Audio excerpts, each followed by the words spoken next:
let's have you now change hats, all right? Okay. So let's switch from the DDA to your vice chair hat on the Greenbelt Advisory Commission. Ann Arbor voters approved the Open Space Parkland Preservation Millage, aka Greenbelt Millage, in 2003. And we have agreed to a 30-year tax of 0.5 mils, of which only two-thirds, goes to the purchase of development rights, deed restrictions, conservation easement that require that a farmer keep the land as farmland or as open space forever.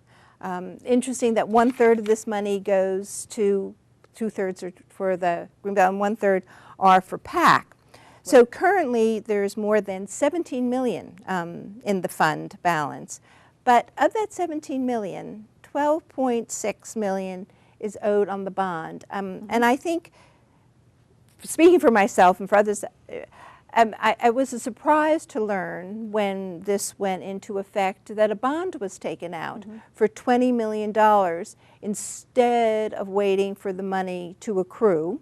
And so now we still have this huge balance. In retrospect, do you think it was a good idea to take out a bond to jumpstart the Greenbelt? I still think it was a good idea. Yes, I mean, and it's easy for us to play 2020 hindsight now that it's been underway for a number of years. But at the time the decision was made, I can talk a little bit about why the decision was made 5 years ago and why I think it was a good decision then and why I still continue to think it's a good decision.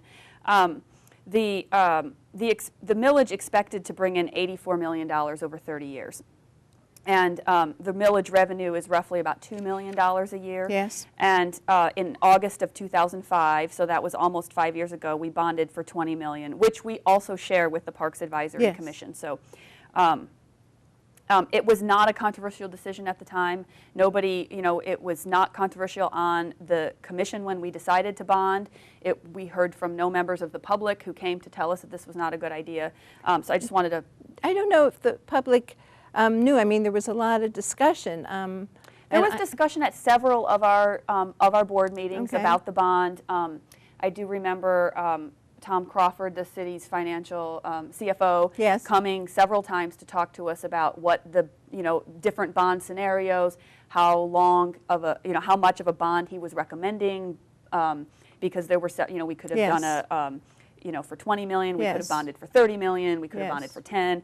And so there was some discussion about the right way to do it. But at the time that we made the decision to bond, we did it for several reasons.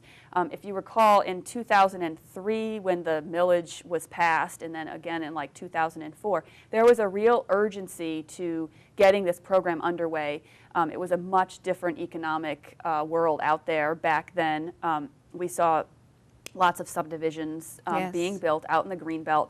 The whole talk about why the millage needed to be passed was about preventing sprawl around Ann Arbor, preserving the farmland and open space, preserving the quality of life that we like in Ann Arbor. So there was this sense that the land values were and our information at the time told us the land values kept increasing as we passed the millage and then the next year when we started.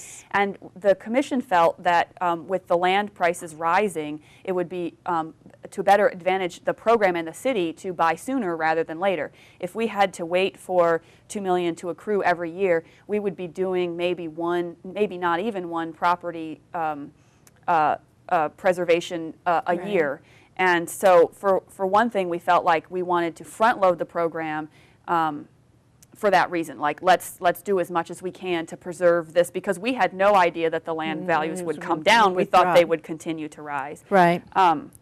We also felt that for another couple of reasons, we would, if we had a larger pot of money, we'd be better able to gain support and trust in the program from outside of Ann Arbor. There was some skepticism in the townships around Ann Arbor about the program, and so we thought that if we had a pool of money that we'd be able to engage multiple landowners at a time and to show that we really were a viable program. If we were trying to do it, maybe try to negotiate with this person and this person and this person, but we could only do one thing a year, then people would be waiting for a long time, or we'd have to pick and, we'd have to say, okay, you're going to wait for 3 years. And how do we know that they're going to stay with us for that long? Right.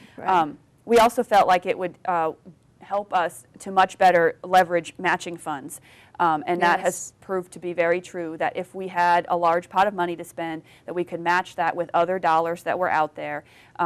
Excuse me, just say where some of those dollars come from. So a large portion of them come from the Federal Ranch and Farmland Ranch Protection Program.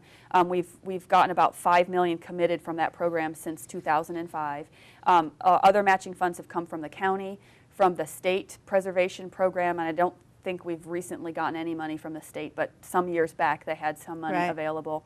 And the town, a number of the townships, I think only maybe one at the time the Greenbelt program was passed, had a similar millage. That was maybe one or two townships at the same time, but since the Greenbelt has passed, other townships have joined in with their own millages, and so so we've really been able to not only encourage those townships to tax themselves to put money up with ours, but we've also been able to actually, close the deals.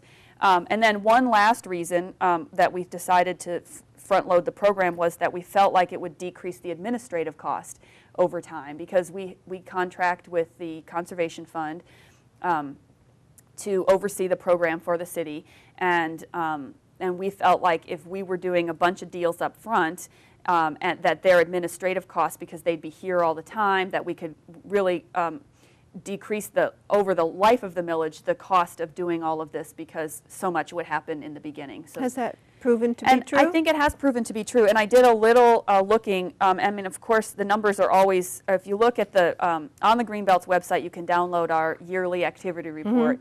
And I looked, and this is just for one fiscal year, and of course you have to, we have lots of things in the pipeline, and we can't always control when the closing date is, so some things that have been committed might not close for a while, but if you just look at fiscal year 2009, we paid a debt service of $1.2 million for that year, and that's just kind of prorated out over the life of the bond. We were able to, and we get an investment income off of the balance.